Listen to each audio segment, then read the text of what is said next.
So how to control revengeful, violent thoughts?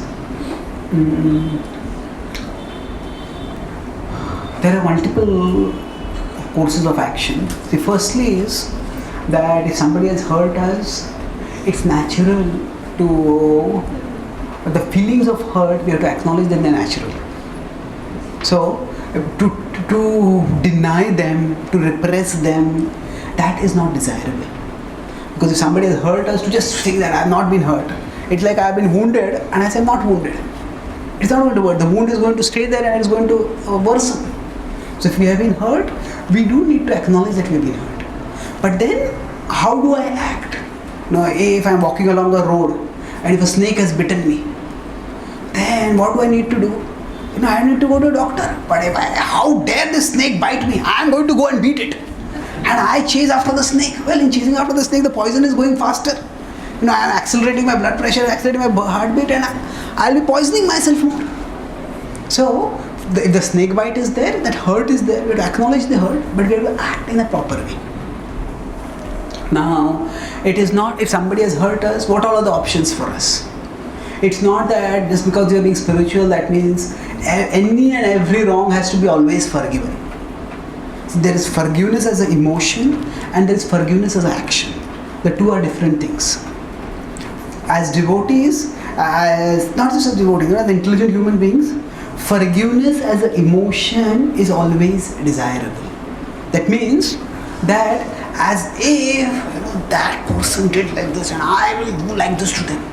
When we have that hateful, revengeful mentality, that hurts us more than it hurts others. Because it's like I'm holding a burning piece of coal in my hand, waiting for my enemy so that I will hurl it at enemy.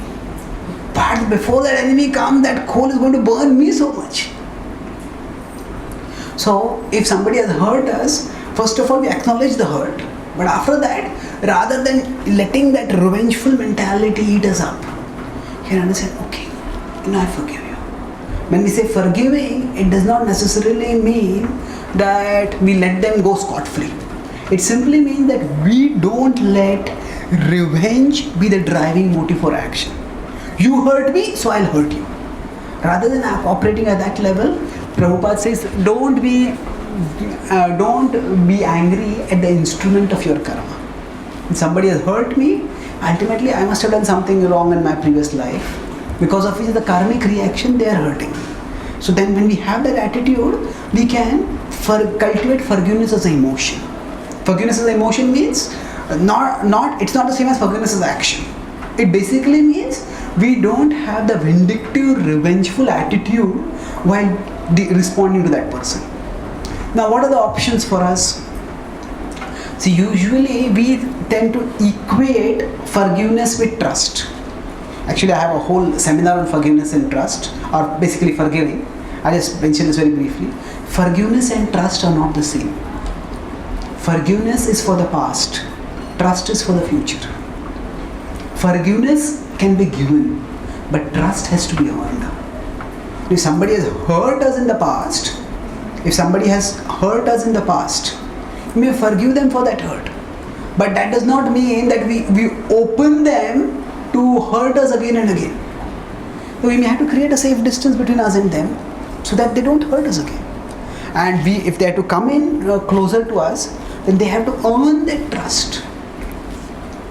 That means if somebody has hurt us, then rather than acting based on the mentality of revenge, we forgive them as an emotion. Okay, it's because of my own karma, but that does not mean that I will let them hurt me again and again. So what are the options for us? One option is that we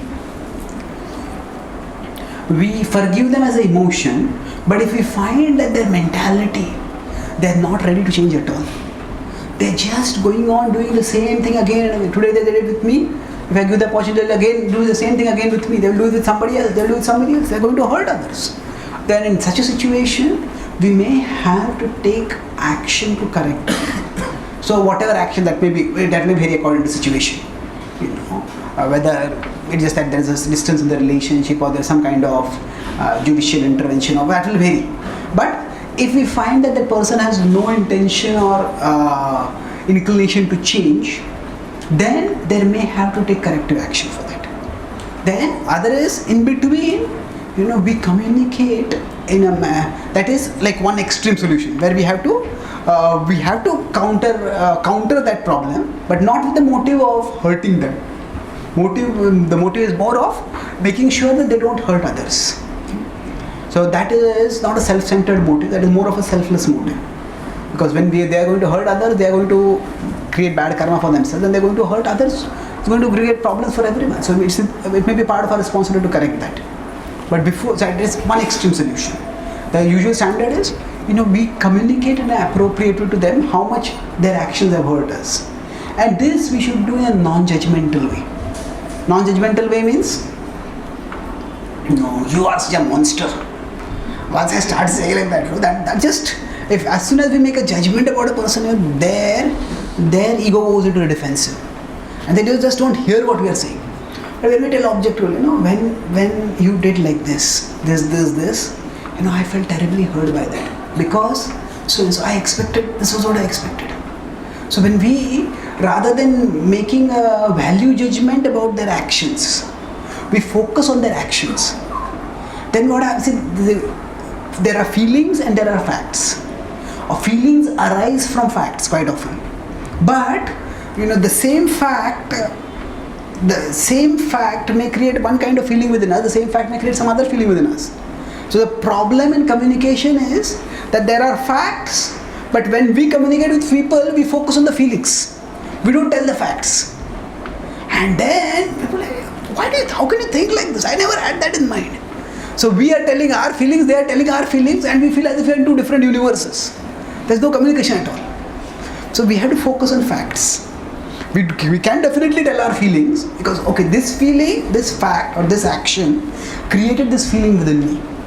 Because of this. But start with facts. Start with facts, then come to the feelings. And they may say, actually this was not my intention at all. Or, oh, I'm sorry I did like this. I did not. So they will clarify. And things will be resolved that way. So that means the one extreme is they have no intention of changing, then we just take corrective action. Second is we express our emotions and then we observe. So then sometimes we may find that by that communication they may change. If they change towards the positive, they give up that kind of, they truly repent that kind of behavior and they correct that behavior, then we may start trusting them. And then when we trust them, the relationship may become restored. Sometimes still so the best solution is that through the clarification, there is rectification, there is apology, there is change, and the relationship gets restored. Otherwise, so one extreme is the relationship comes back to normal or becomes stronger. The other extreme is the relationship has to be ended over there. And in between, there may be some functional mode at which we function, we keep some distance, and we observe them. So there is no need to choke ourselves because we are feeling hurt, but at the same time, there is no need to alienate others by unregulated expression of our emotions. So by expressing ourselves maturely, with centered on facts rather than feelings, we can give that person an opportunity to clarify and rectify. And during that period, we keep a safe distance and we have communication. And then after that, depending on how they respond, we can choose how to move forwards. Did that answer your question? Thank you very much. Thank you. Yes, ma'am. Hare Krishna Prabhu. I am taking a question from your analogy where you said that what you cook you must eat. So at the same time, suppose somebody has cooked something he came to know about Sardharman Kariti. Will Krishna throw that recipe into dustbin or he will still eat? So I said that what you cook we must eat, but if we surrender to Krishna, does that Krishna throw that recipe to the dustbin? Yeah, actually, whatever our past karma is, Krishna takes control of the past karma and he orchestrates in such a way that it brings us closer to him. It means that when a devotee is working, when a devotee is functioning in the world, there is the rule of love and there is the rule of law. So for example, there is a young man who has committed a crime and then the person is caught by the police and the police is chastising him, the police is maybe disciplining him. That is also meant for their good only. But that is one kind of disciplining. But if the person has committed some mistake and that person's father, young person, their father or mother are chastising them. How did you do like that? You should not have done like that. In both cases, the action may be similar. There is disciplining, there is chastising, but there is a world of difference.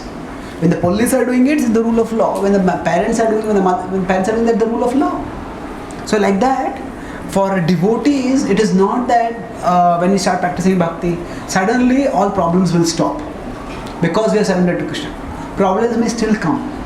And when those problems come, what Krishna does is, he takes our stockpile of karma that is there and he lets it come in a way that helps us come closer to him. Sometimes Krishna may just remove the karma entirely, but the problem with that is, the problem with a problem-free existence is that we feel there is no need for Krishna. So quite often for us, it is only when we are in trouble that we feel the need for Krishna. So that's why Krishna may not remove all our problems completely. It is when the problems come, we intensify our devotion at that time. So it is not that every single action that we have done, we necessarily have to go through that reaction. But it is also not that we should think that just because I have surrendered to Krishna, now I will have no problem, now no reaction will come. Rather, we should recognize that actions have their reactions, and based on this understanding that actions have reactions, we become cautious in choosing our actions wisely. At the same time, when certain problems come in, we should not think that, so all my karmic reactions are coming, I don't know how much karma I have done, I don't know how much suffering I am going to come. Rather than worrying about that, we focus on Krishna. Krishna is in control, and Krishna will make sure that through these problems, I will move closer to him. So let me stay devoted to him. So the same karmic reaction, whereas say for example a materialistic person falls sick, and they're in pain, they may just they may scream and cry. Devotee will call out to Krishna. That calling out to Krishna, it itself is purifying. That is taking them, intensifying remembrance of Krishna, taking them closer to Krishna. So that way, how Krishna will deal with the karmic stockpile of each person, that will vary according to what is best for that person's spiritual growth. And we should focus not so much on what Krishna is going to do for Guru, we focus on what we can do. If we focus on making the right choices ourselves, we will keep moving towards Krishna and we will grow through those situations. Does that answer your question? Thank you.